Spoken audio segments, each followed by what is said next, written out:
Well, good evening and welcome to the first 6 weeks of school webinar series. I'm your host, Joe LaRue. I'm an educational consultant and coach here at the Center for Responsive Schools.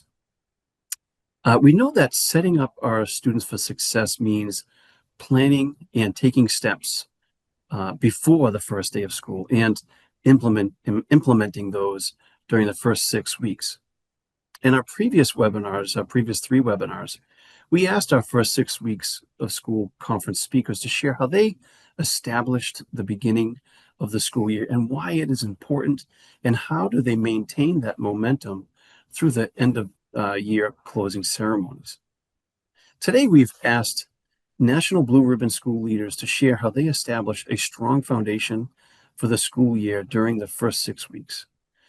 We will explore their whole school initiatives, and these award-winning educators will share how they create a sense of belonging for all students, building positive communities, and fostering strong interpersonal relationships from day one. Without further ado, I'd like to warmly welcome our panel of educators. Dr. Nico Victorino. He serves as the principal of the PS 150 New York City School. He's fostered academic growth and championing a nurturing and inclusive environment where social emotional learning is a cornerstone of the educational experience. During his 15-year career, he has cultivated emotional intelligence, improved school climate, and boosted academic engagement, earning him the Terrell H. Bell Award and the National Blue Ribbon status. His expertise further extends to his board service with the Educational Arts team. Welcome, Nico. Hi, everybody. Nice. Glad to be here tonight. Our next is Nicole Virgilio. She is a lifelong resident of Massachusetts and is a dedicated educator in the Pittsfield public school system. And for the past 10 years, she's been at the National Blue Ribbon awarded Williams Elementary School.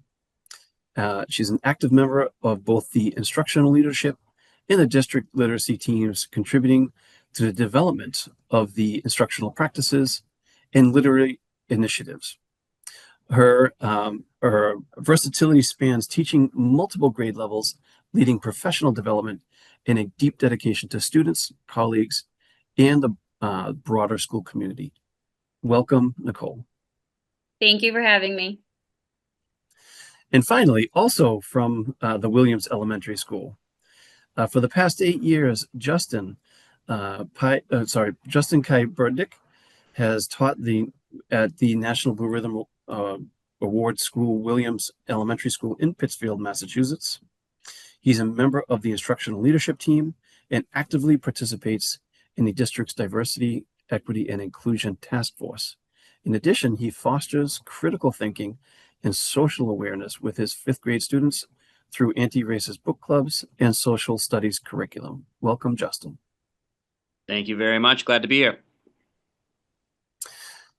These leaders are all recipients of the Blue Ribbon School Award, and we're so grateful that you've joined us and that you are willing to share some of your school-wide initiatives that have helped cultivate strong communities in your respective communities.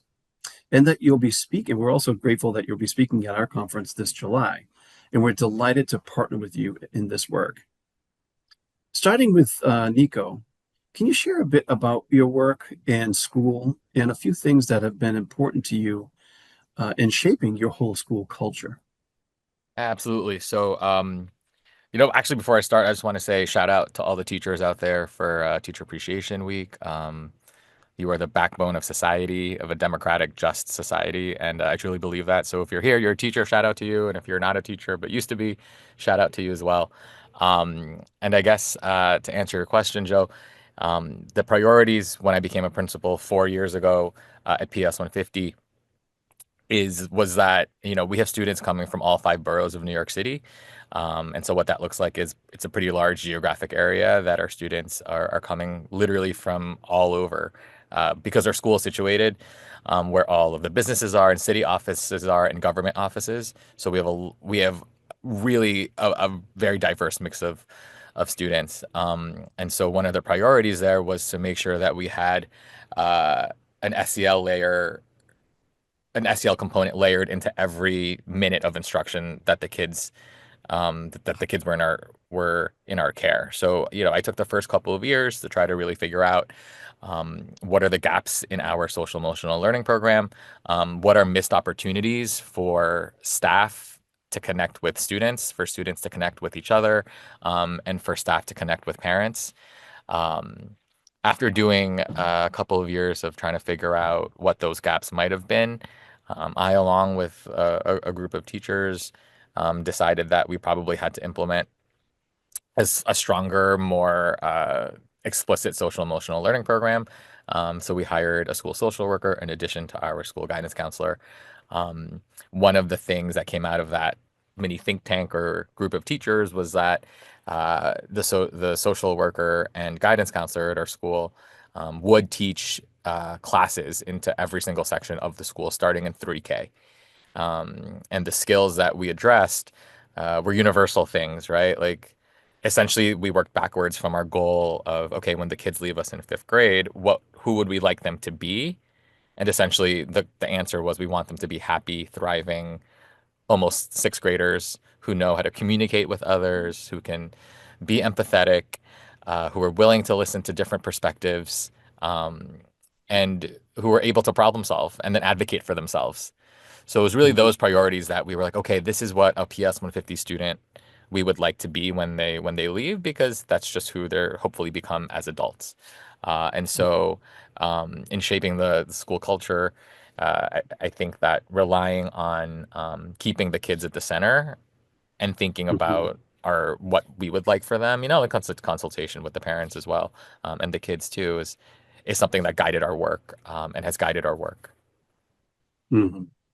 And so working backwards, saying, I've heard that saying of from the welcome letter, as they're entering the school to the letter of, the diploma, right? What do we want from a student? Using that as the benchmark, how should they be ready for that next level? In your case, 6th grade, and working backwards and incorporating things like being assertive and self-control and empathy, and cooperation have been these areas that you wanted to target. That's a very insightful way of, or very practical way of addressing that. Justin and Nicole, I'm wondering about things that have shaped your whole school's sense of belonging. Yeah. So really what we've been focusing on this year, and Nicole and I, for the past, now this is our 2nd year as co-facilitators of our PBIS team, Positive Behavior Intervention and Supports team, which is a lot of SEL practice. We have really focused a lot on, Dr. Nico talked about how, they're really making it very student-centered. And we've certainly done that too, but we've actually really focused on student and educator voices, making sure that all of our educators as well. We noticed that was kind of an area for growth for us, making sure that all educators felt they had a voice in our school community. So really, student and faculty side, staff side, we've really focused on a strong sense of belonging. We do panorama surveys for SEL data and things like that, and we always look at that, and we noticed that our sense of belonging category scores were kind of dipping. Along with that, we've kind of been, historically, our school has been a high performing school in terms of academics and in terms of state test scores and things like that. We've always been a very high achieving school, but the past 2 years, Nicole and I have, and our principals and other faculty have really tried to focus on bringing some of that SEL into it too. The academics are very important, obviously, and huge, and a big reason why we're here. But we also wanted to focus a lot on that sense of belonging, noticing that students weren't necessarily feeling that so much, and some of our educators were not feeling that so much. We knew that we needed to do something. So we really put a deeper focus onto that. We want to make sure that every student and every faculty feels seen, valued, and a part of our community. Nicole, in your work with the literacy team, how do you incorporate some of that social and emotional learning in the literacy? we know that literacy is important, and we've got our nation's report card a few weeks ago, and literacy was tough. It was a tough one on that one. Uh, what might be some examples on how you integrate literacy into this? Well, one thing that we do, our district came up with a whole literacy instructional priority that we need to have literacy in every single lesson that we have. So we're doing it in math, we're doing it in art class. We've put little reading corners in all of our specialists, really trying to provide all of our staff with appropriate like books that go with their curriculum, like what they're teaching the students, to really make sure that we're matching everybody's level, and just really encouraging as much reading as we can. We actually do a whole month on it, where we encourage students, and they can earn money towards our school store based on it. So we really try to encourage bringing in literacy and reading stories that have to do with SEL themes and incorporating all of that. I was recently at a conference and talking specifically about we have a publishing company and Avenue A books, and we use those to teach the social emotional skills to our students. And what was encouraging at that conference was just to hear how many educators really see and value that as a key, as a way of helping the students to see that social emotional skills are, some people call them soft skills. I don't believe that. I think they're hard skills. I think they're firm and ones that we need to really develop specifically. With that in mind, and with thinking about the all of this wonderful work that you've been doing, we know that every year comes filled with a wide range of emotions for our students and for us as educators as well. And I'm just wondering, and this is for anyone can answer this. I'm just wondering, or all three of you can answer it, it's fine, but in any order. I'm wondering what inspired you to become an educator, and what motivates you to continue your work, especially as we're considering the beginning of a school year and those nerves and emotions that we all have.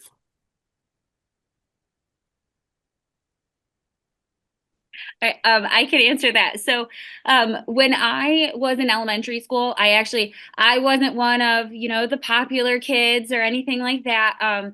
So I had a third grade teacher who she could tell that I was struggling with that. And she just really inspired me. She really made me feel like I belonged. She took the things that I was good at doing and she just brought them out more in class. And she just, to this day, like she's the one teacher that really sticks in my mind. And that was the point when I decided to be a teacher, because I want to be that voice for even just one student, just to help somebody feel that they belong.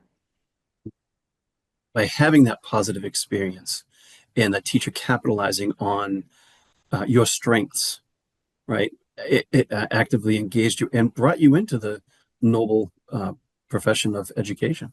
Can I share next? Because my story is similar to Nicole's. So I immigrated from the Philippines when I was 3 years old. When I entered kindergarten, I was given special ed services and ENL services. And so it was those teachers. I remember her, Mrs. McKnight, and at the Catholic school that I went to, special ed was out, and this was in the 80s. So the Catholic school, the special ed services were delivered in a van, and she would drive around Jersey City public schools or schools and provide services there. And I just remember having so much fun with her in a way that I didn't in the class where I felt lost, right? So similar to what Nicole was saying, like I felt like so valued, so loved. We had so much fun in there, and we played games, but like looking back, I think they were all educational games. Right. But it was so fun, and it wasn't stressful. And I remember, I think about her all the time, Mrs. McKnight. And so, God bless her wherever she may be.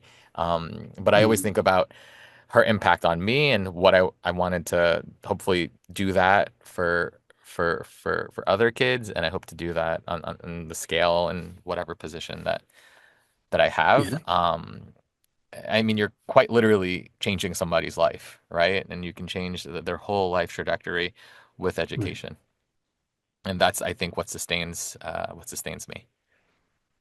Yeah, in our workshops with Responsive Classroom, we talk about teacher language, and we also talk about belonging, significance, and fun. And a lot of times as educators, we focus on, we want to make everyone, have everyone belong. And Justin, you had mentioned like even educators, giving them that voice, right? But having that, focus on fun as well, not stand-up comedy. That's not what we do, right? But giving that student, well, sometimes it feels like it sometimes, right? But giving that sense of that student's like, wow, I'm having fun. Yes, it was challenging, but this was fun at the same time. I think my brief story is definitely not as dramatic or inspiring. And not that I didn't have great teachers, but I just had a great school experience all along. But I grew up in a family of teachers. My dad was one of six, and they are all teachers. So it was just always a part of family gatherings and all that kind of stuff. Everybody was talking about it, and I just always loved it. And actually, shout out to this conference in July. I'm very excited because my aunts and uncles would always be going to these conferences, like education conferences and things like that, and like staying in hotels and doing all this stuff. And I always thought that was so cool. And I've honestly never done, I don't know if you've gotten to do that either. I've never actually done that since in the 8 years that I've been teaching in this district. So I'm very excited that I finally get to do that this July. Your hard work has paid off, right? I hope so. Yeah, it seems like it. Well, the National Blue Ribbon Awards, they're a prestigious award bestowed on schools by the still the United States Department of Education. It's still there, I believe, but it's both for public and private schools, and it really so if you're not, for those on the call, if you're not familiar with the National Blue Ribbon schools, it recognizes schools that demonstrate either overall academic excellence or significant progress in closing achievement gaps, particularly among the different student subgroups. And Nico mentioned that in his, like students coming from all over and different backgrounds, right? And this prestigious award serves as a symbol, as an exemplary American school, and it's an inspiration for schools across the nation. It affirms the hard work of yes, educators and administrators, but students and families and communities in creating that safe and welcoming schools where students can thrive. As recipients of the Blue Ribbon School Award, what are some key practices or strategies that you use, or some that you might implement during specifically the first 6 weeks of school to ensure a strong foundation for that year? I could say, we really lay the foundation for the year before the students even walk through the door. I mean, I think it's probably mostly educators on this call, so we probably realize we don't really take too much off in the summer, especially principals, for sure. But we have so many conferences and like district-based conferences that we do during the school year. We meet together, our PBIS teams, ILT teams, really all throughout the summer. We don't really take that much of a break, but we do a lot, especially in the month of August, like leading into the school year. We come up with our school improvement plan in every July and August. We do a really cool fun event at our school that goes a long way with making connections between teachers and students in the school community. We do something called a popsicle meet and greet. We've done it for a long time, ever since I've been here. The day before students return to school, so the day before the actual school year starts. And it's just a simple event. We just have popsicles. We have a stand for it's set up outside in the front of our school. We have a stand for each grade level, and it's always very, well attended. A lot of families and kids come and they get to meet their teacher. They probably have already met them, but they get to really just connect, and we get to talk a little bit about them, with them, and learn about them. And that's always just really fun. You know, each grade level wears a different color of the rainbow each year, and we try to incorporate literacy into that as much as we can. We did a book theme one year where every grade level picked a favorite well-known book character to like make t-shirts for and things like that. And we give the kids bracelets and little pencils and erasers and things like that just get them excited to come back to actual school the next day. Right. And that, we might know our students, like, as a fifth grade teacher, you might, I know Joe from, I saw him in the hallways as a fourth grader, but that span of, 10 weeks or so of the summer, there's been a lot of growth, right? Our students are rapidly changing. Yeah. And it also helps that, it's August, it's hot, and they have a couple popsicles. That would just let me know which day that is, and I'll be out there. We'll let you know.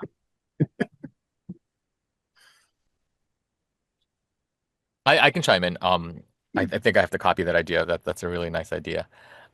When we we're planning for the first 6 weeks, like Justin had mentioned, the work actually is prior to that, right? At the end of every year, we send out surveys to our families, kids, and teachers, and then whoever is available in the summer, they're able to come in. We're able to look at those survey results and then really lay out what our plan is going to be for the school year. Again, the SEL component is embedded throughout, right? Kind of how literacy is embedded throughout everything that's happening at Pittsfield. We try to do that with our social emotional learning, but there are just some non-negotiables that all of the teachers carry out, right? And that's a morning meeting every day, really powerful tool for creating a sense of belonging, rules and logical consequences. Our school-wide practices include quiet signals. There's cozy corners or breaks in every space throughout the school. And then we have a shared language for expectations and behavior that's communicated amongst the staff, with the kids and with the families as well. And that changes and shifts all the time, right? And I think that part of my work as a school's principal is understanding the core principles of responsive classroom, right? Especially for the first 6 weeks. I think I have to model a lot of responsive practices as the school leader. So I like to be super positive when I greet students and staff. I try to be really respectful with the language that I choose to use. And a priority for myself, our assistant principal, and other teacher leaders is to make sure that we have a really calm, quiet energy, a good buzz going throughout the hallways that's not so chaotic. So that I was just like try to create an environment that's conducive to learning and belonging. And one thing that I really do love that we do is we have about 7 to 10 staff members every day greet the kids before they enter the school building, before they even see their teacher. And each kid is, we're really working on having each kid be greeted by name by at least 5 adults before they see their teacher in the morning when they come in. And super important. Yeah, and I think that might not sound super complicated or maybe not, super important, but I think that thing that we do, especially New York, where the streets are very busy, like the area that we're in is pretty chaotic, that for them, so it's easily, you can kind of easily fade into whatever's happening around you, they walk into school that way, is something I really love about our school. Right. It's, you mentioned it's, it's almost like instead of the first 6 weeks of school, it's almost like the last 6 weeks of summer vacation. Really, that's really what we're talking about when we're preparing, and just using practices like morning meeting, and welcoming students by name, is super important, by the name that they want to be called, right? Like, especially when you get into the upper grades. I taught in middle school. Well, my school is pre-K to 9, but I'm mostly focused on 5th to 9th grade. And, they have their own names for one another, right? But that doesn't mean, that's their preferred name, that they prefer to be called. Thinking about like that preparation for the first 6 weeks, and we know that that's going to take place not on day one, like, or on day one and just be like, okay, what are we supposed to do? But we have to prepare for these things. What are some strategies that you use to ensure that all teachers are aligned on expectations and on classroom culture? And Nico, you had mentioned that your school has like take a break spaces, and there are some I think you mentioned non-negotiables, like things that every classroom will have. How do you ensure that all your teachers are aligned? It could be for you, Nico, or Justin, or Nicole. How do you make sure that everyone's aligned with the expectations of the classroom culture? So one thing that we do we have 3 days before the school year starts when all of our staff come together. So we make sure that we use that time to have our PBIS team and our ILT team give presentations on all of that work that we did right at the end of the summer, to make it so that all of our staff they know all the initiatives, everything that we're doing. But we also ask them for their feedback because it's their school improvement plan too, to see what ideas they have, any suggestions. We just make sure that all of our staff know that we're, to constantly model and that, reteach things. So that's one of the things that we do during our presentations is we model and we reteach from the previous years.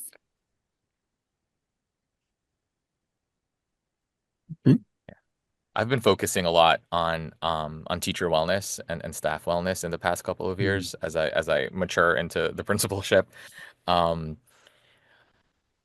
It seems to be getting harder and harder to be an educator for a lot of different reasons lately, especially. And I think that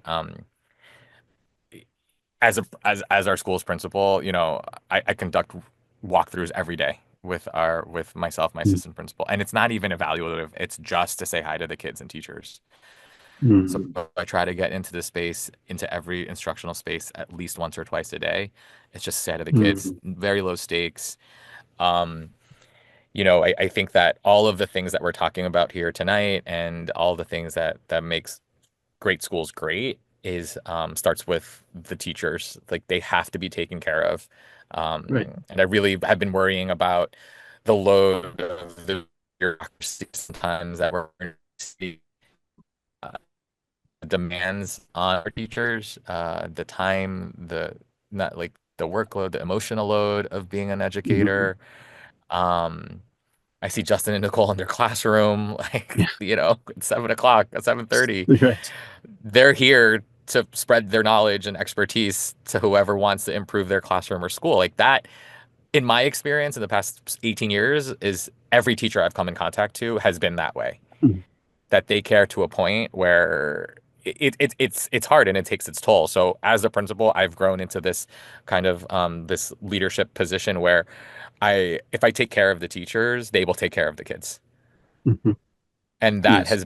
has paid off so well, has made my job easier, has made the teachers happier, has made the kids happier. Right. And again, the only data point I have is those surveys, but when people come and visit our school, they do always report that, oh, there's like a nice feeling here. It's hard to Right. to quantify, but I'll take it, right? Right. And that's part of like, when we think of responsive classroom, and those on the call that are familiar with that might be familiar with the one of the 6 guiding principles. And one of them is how we work together and interact with one another. Our students are always watching us, right? They're always learning from us, whether we're standing in front of them or, working with them on a project.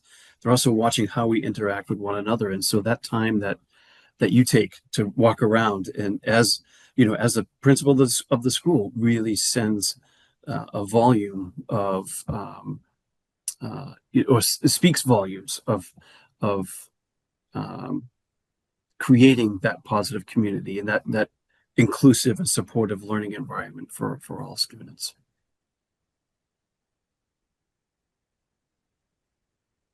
So we're in an interesting position here, yeah, because we're talking about the first 6 weeks of school, and we've been discussing um, how important it is to set these things up, right?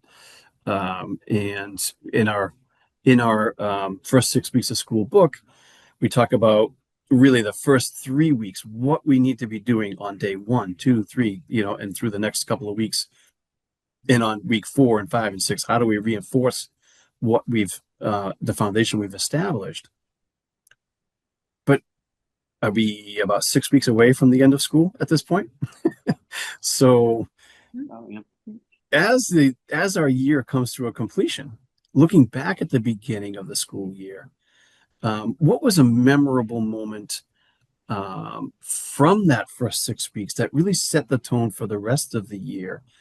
And kind of a two-part question. What are some things that you've had to do or that you continually do throughout the school year so that we can have a successful completion? I can speak to that. I think one thing that really we just did this for the second time this past school year, so we've only done it for 2 years now. But we do a fall field day now, which is different. We do a spring field day too, which is a little more like game, not really athletic, but like, a little more active games. But this fall field day that we do is really just community and team building. So we go out into our big front field and we go by classroom. So this is within the first 3 weeks of the school year. It's usually mid-September, second week of school. Okay. And the classroom teacher goes with their class, and we have other specialist teachers, interventionists, other all sorts of different staff and related service workers, everyone like that just kind of joins up with one of the classes. So you have like 2 adults and the rest of your class, and we go from station to station, and they're all just team building activities, getting to know one another, getting to know the adults. And it's just really, it's honestly, I just think it's a blast. I think it's the best thing that we've added to our school. The kids love it. Again, we like doing these color theme things. We try to get everyone to wear, like each grade level wears a different color too. And again, with our literacy goals that we have as a district, we had teachers where we made Nicole, actually, she's a cricket master. She made all these shirts and mugs and things for everybody. Okay. As part of our PBIS initiatives too, for students and for staff. She's working on that all the time. It's incredible. But we made our school is the Williams Bees, like bumblebees. And so we made a reader shirts that have a bumblebee holding a book. And we all wore that too, to kind of designate who we were as staff. But that's just like, there's so much joy on that day, and there's so much team building. And we end it with an assembly where we, again, talk about expectations. Our principal shows a slideshow during that assembly, second week of school, that shows pictures of every staff member and their name spelled out throughout the school, like every adult they might see who works at our school, even one day a week, some of the related service providers and things like that. And it just really creates so much connection. And I just think, like, from that day forth, it just makes my job as the leader of a classroom community so much easier. The kids buy into it. The adults buy into it. It's just a day of joy. It truly is. Well, and to, go full circle and then have our spring field day, we're having that 2 weeks before the school year finishes. Yeah. So it's a nice way to start and end the school year. Right. Yeah, I think at PS 150 we had a bookathon this year for the first time, and I mean, probably in line with what's happening with Justin and Nicole, that it's a whole school event, right? And so it was our first time ever doing a readathon, bookathon, and everyone participated 3K through 5th grade. And you count the number of books that you read. There was some controversy because our kindergarten students were kind of just looking through books and counting that as reading the book. But to me, that's reading the book. So we counted it, right? Right, Nicole? It counts. You're our literacy expert here. And but it was friendly, always friendly. It ended up raising money for the school. Everyone had prizes. and they were all always buzzing about for the whole week, or actually it was 2 weeks, buzzing about, who was the Mhm. leaderboard, who read the most minute, like, there were rewards kind of for everything. Right. And that was a really nice way to start our school year. We did that at the end of September. We also start later, so I think that was probably about the third week of school. Mhm. And you can, you know, you mentioned like having that almost like a competition in a way, right? But then you can transition that, into that SEL as you mentioned, like here or literacy and SEL, combining those two. Like, yes, you're doing this as a competition, but look at the amount of learning that you've done or the amount of books that you've read. Oh, Mr. LaRue, I was just thumbing through these books. I was looking at the pictures, and then you can have those deeper conversations. Well, what did you notice about some of the characters? I mean, some of the books that are out there, the stories are great, but also the illustrations are, especially for those pre-K, first grade, that are huge. And even my own son in third grade, my youngest, loves graphic novels. Loves graphic novels. Let's get a chapter. I don't want to read a chapter book. I want to read a graphic novel. I mean, okay, you have a book in your hand. That's all that matters to me at this point, right? One of our event strands at the conference is a school-wide health and wellness. And I know, Nico, you mentioned this as part of your initiative, is just wellness for your team as well. And for that event strand, where we celebrate the creation of safe, predictable learning environments, and these are critical to improving, our own well-being as well, right? But the academic and behavioral outcomes for our students. Tell us about ways that you integrate this theme into your educational practices. How do you integrate that health and wellness, so that students have those environments where they can thrive academically and behaviorally?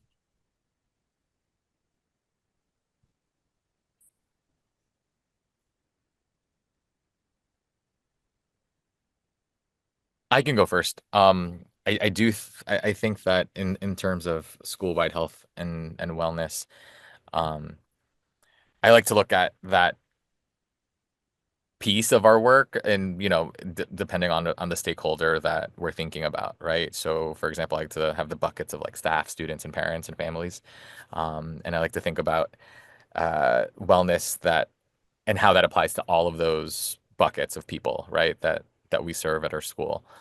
So for Mhm. families, we always think about like, do the adults at my child's school love and care for my children and know my children really well, right? And then how do we as a school communicate that to parents? And then for the kids, we think, are the kids happy here? Are they learning? Are they thriving? Are we setting up a productive struggle so that they are still learning, in all different kinds of ways, not just academics? And then for the teachers, it's really like I ask myself and our assistant principal and some of our coaches, like how do we set the mission and vision that we have for our school, and then how do we get out of the way, right? Again, like there's no shortage of really bright, talented teachers at our school or even across the world, and so that's been something that I've been working on personally. Is like how do I get out of their way? And and for the teacher part, it's really just there's never enough time, and that is the only thing I can give, right? So I will cancel things that contractually they're supposed to do, by taking the load off of them, and giving them more time. So they have more time to they can leave early and go hang out with their kids or their families or whatever they have going on, or nobody, and they can just be by themselves or do whatever they want, Right. right? And then We so love that as educators, by the way. yeah, I mean everyone loves a cancel staff meeting here and there, Yes. And guess what? The principal loves it too sometimes, right? That's right. But really, it's like you ask any teacher, what do you need more of? And it's I need more time, Right. and I need time to think, and I need time to work with other people, Mhm. and Right. and so we've really shifted what our PD calendar looks like for the year, to make sure that we're able to give the teachers that, and then on the parent side, we're thinking of our school calendar and how do we make sure we get the parents in as many times as we can in a really Mhm. productive way so that they fully understand what we're doing here, right? And that they are engaged in ways that like feel doable for them and their busy lives. And then for the kids, it's what Justin and Nicole were mentioning, just joy. I love that Justin said joy, right? Like joy should embed everything in in a child's life. And so, you know, in terms of wellness, it's like where are the gaps that we can fill with joy, like just joyful moments throughout the day and throughout the school year, and things that the kids really hold on to. It reminds me of her book, Priya Parker's book, The Art of Gathering. Like, why are we getting together? You know, like what is the purpose? You know, we've all seen that meme of this could have been in an email, but just honoring, you know, that. But I think that's important, right? As you mentioned, is just honoring, like, okay, we can get to this work at a later date. I think what's really important right now is for, you know, for this. Justin or Nicole, would you like to add something on how you develop that school-wide health and wellness for your students? Well, I think like this is kind of going more with the whole joy thing because I think that's really like a big thing, especially in the elementary schools. I think, you know, teachers being able to have the freedom to take what they're teaching, but doing in a way that the students will really enjoy. One thing that the two of us do all the time is like classroom transformations. We turn our whole entire classroom into whatever the theme is. I did a whole carnival theme about 2 months ago with my pre-K students, and the amount of academics that they actually did in the day was incredible, but they didn't even notice because they were having so much fun. But they learned so much. You know, SEL was obviously incorporated because they had to work in their teams. Justin does similar things. He's actually doing something like that tomorrow. Yeah, Pirate Day tomorrow because we're R-controlled AR. Yep. Yeah. What is a pirate's favorite letter? Well, you think it's R, but it's really the C, right? 'Tis a C. Yeah. You know how much it costs a pirate to get their ears pierced? A buccaneer. Sorry. Comedian. Yes. Well, yeah. Well, you know, fun, right? Belonging, significance, and fun is all part of it, right? And especially with our older students, when we give them those ones, and they're like, "Oh, Mr. LaRue, that's so bad," and I know it is bad, but you love it, don't you? Yeah, it's kind of funny. And then they'll come in with their own ones the following day. We actually do.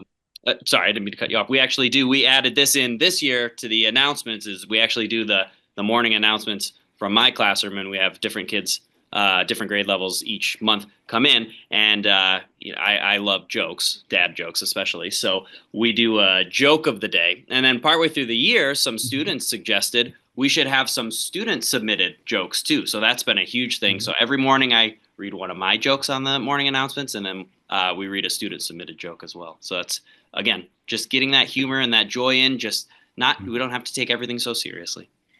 Right. And in that, you're helping them to develop that healthy sense of humor, right? And how we can and be inclusive and you know, and create that positive community through humor. For our third half of our webinar, we've been talking a lot about literacy and not so much about mathematics. So for our third half of this, obviously you all are speaking at our conference in July. And again, once again, thank you so much for your dedication to the craft of education, but also sharing that experience at our conference. What influenced you to accept the invitation to present, and what can we look forward to, you know, in your presentation? What are some key takeaways that educators might be, they might, you know, wet our whistle a little bit on this one? Like, what do we hope to? What are some key takeaways that we might be gathering from your presentations? And anyone can go first. Nico? Oh, sure. I actually thought it was a scam when I was Oh, asked to speak at a national conference, you know. I I was shocked and surprised, and I think maybe I don't give myself enough credit then if I didn't think it was real. Um, but I was so honored to be able to share to talk about our school and right. about our work, and so proud to represent PS 150. And I think what people can expect when they attend the conference is, you know, I'm trying to really tailor my presentation to what are some things that have happened in our school, how have we addressed those things. One thing, for example, is we had a large number of asylum-seeking students um, sheltered across the street from us at an emergency shelter, and then we just had a Oh, large influx of students join one day, oh wow. speaking 5 different languages, right? And that was last October. Um, Oh and wow. so it was really quite a moment for all of us. One day we weren't prepared, and the next night we had to be, right? And so I plan on talking a little bit about that, and kind of what are these moments that force us to be great, right? And force us Mhm. to like really be empathetic and remember why we're in the field in the first place. Right. And then how do we take, I think our approach, a good school's approach, is to be grounded in research, right, and to have a framework. And so we really relied on the responsive classroom principles to see, okay, how do we continue to do our wonderful work with students who are coming from Africa, South America, and Asia who don't know any English, and they're coming in all different grades and through traumatic experiences, right? Right. And so that has really influenced our school community, I think for the better in many many ways. And so Mm. I do plan on speaking about that, and I hope that attendees leave with a new sense of that hope that, like, even though times may be tough for a school, no matter what that school might be going through, that as a community who puts kids first, it's everything will be okay.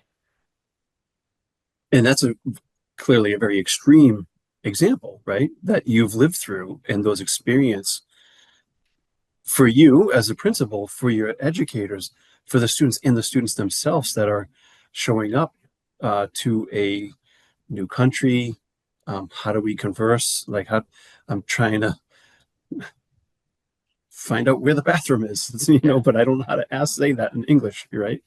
And so having those experiences that we can take away and bring back, like, oh, well, I mean, how do we create that welcoming environment for our students? Or what you had mentioned earlier, your experience of coming here as an ELL student in your, in the early years, and your teacher on her mobile, just creating that fun for you, like, oh, this is exciting. And when we get that from our students, when students get hooked, so to speak, they really want to keep coming back, and that continues to engage them.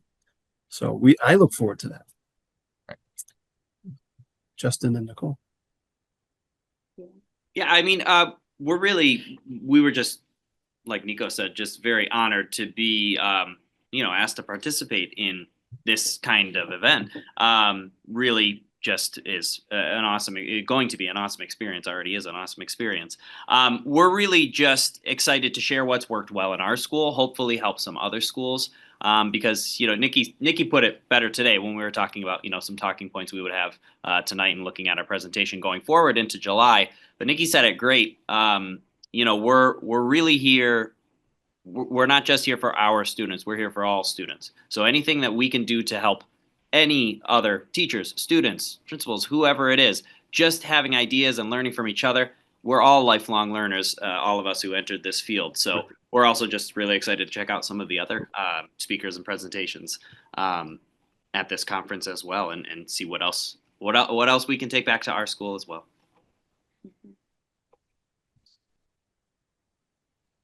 Nicole, I don't know if you want to add anything. I think that's it. I mean, we really we're going to be focusing on like the first 6 weeks of school, but also how we intentionally carry that momentum all the way throughout the school year. Because that's the hard part, right?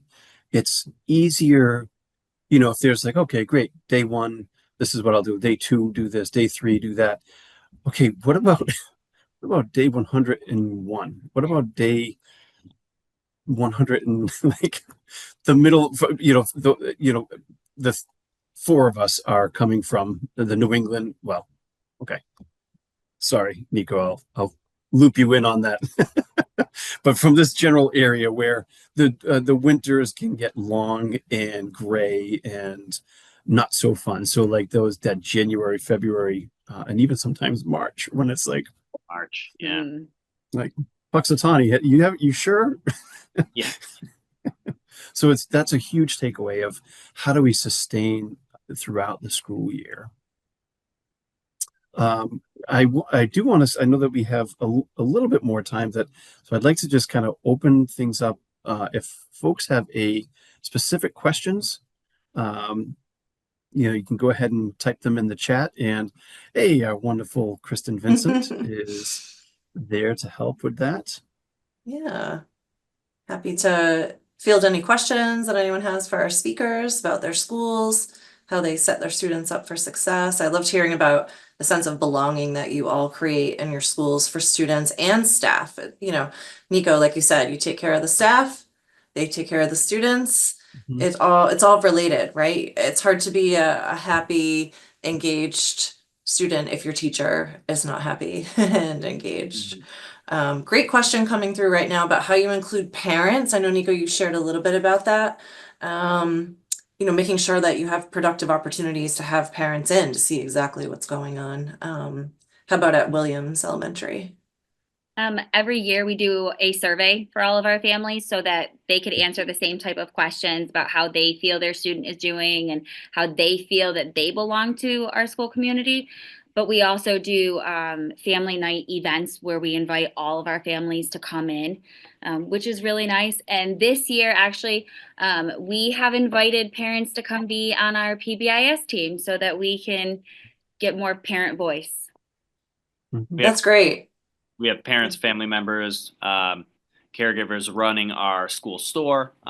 We are lucky that we have a pretty strong PTO, I would say. That does help. But even parents beyond the PTO are typically good. We just did second grade. We just did a family event this afternoon, which was great. So we're trying to do as much as we can. But yeah, we're very excited to have parents now a part of our PBIS team. That's wonderful because right? Yeah, I was gonna say because behavior does not start and stop at the door.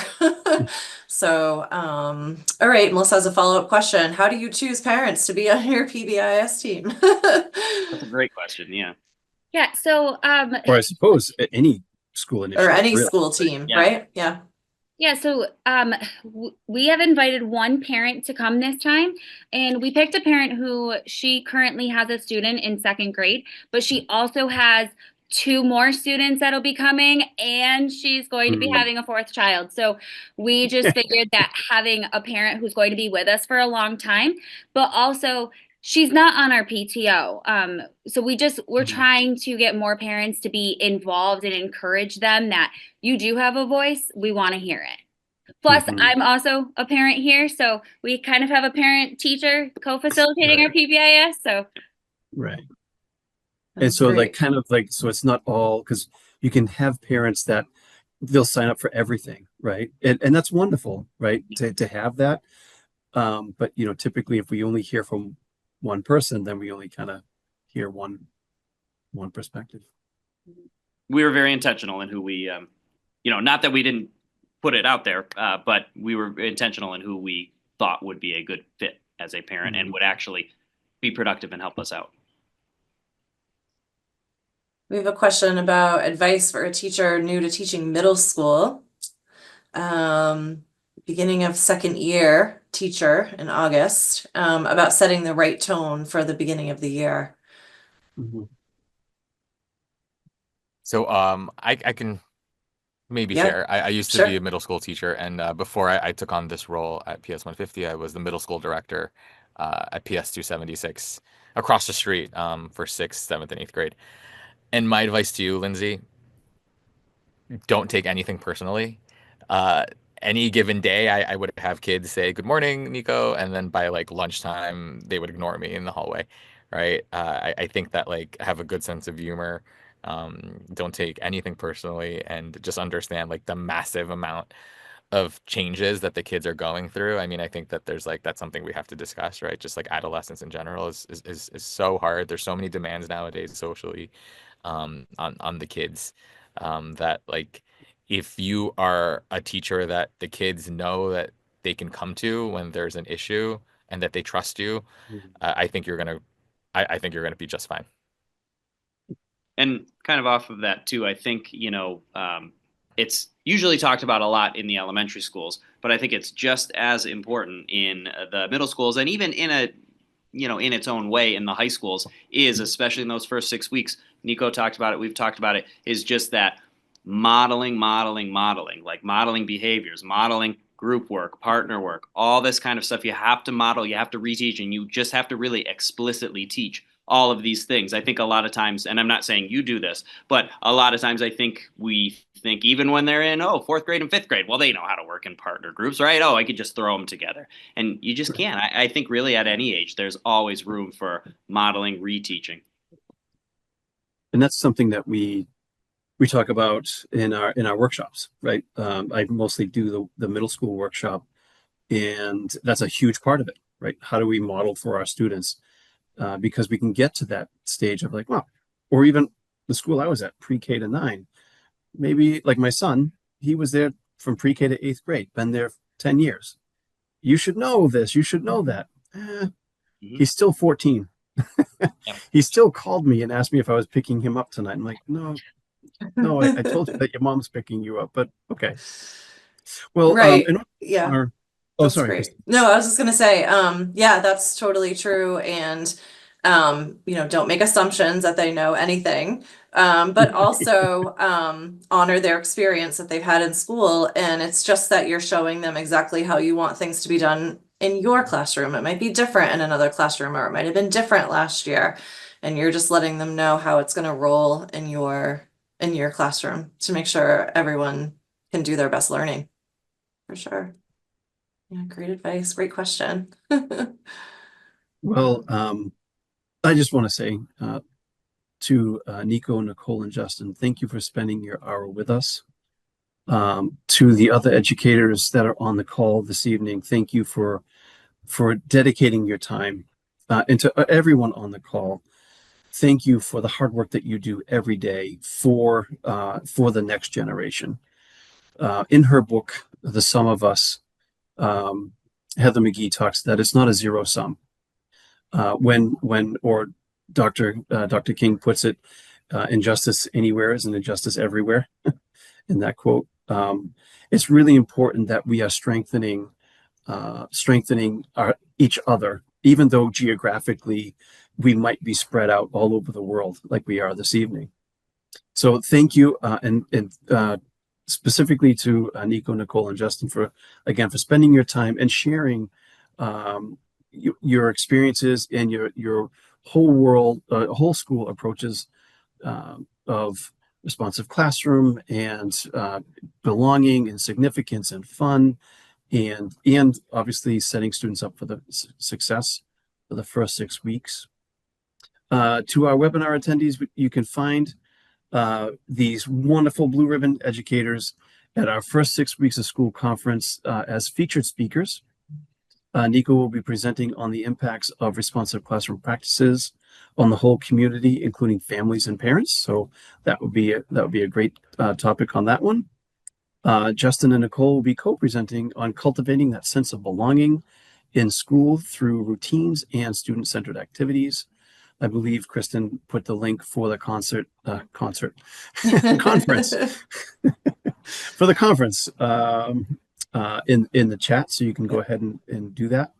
Once again, my name is Joe LaRue, and I want to thank you so much for joining us, and we will see you all in Washington, D.C. this July. Thanks, everybody. Thanks, Take teachers. care, Happy everybody. Teacher Appreciation. Thanks. Yes. Take care. Thank you all.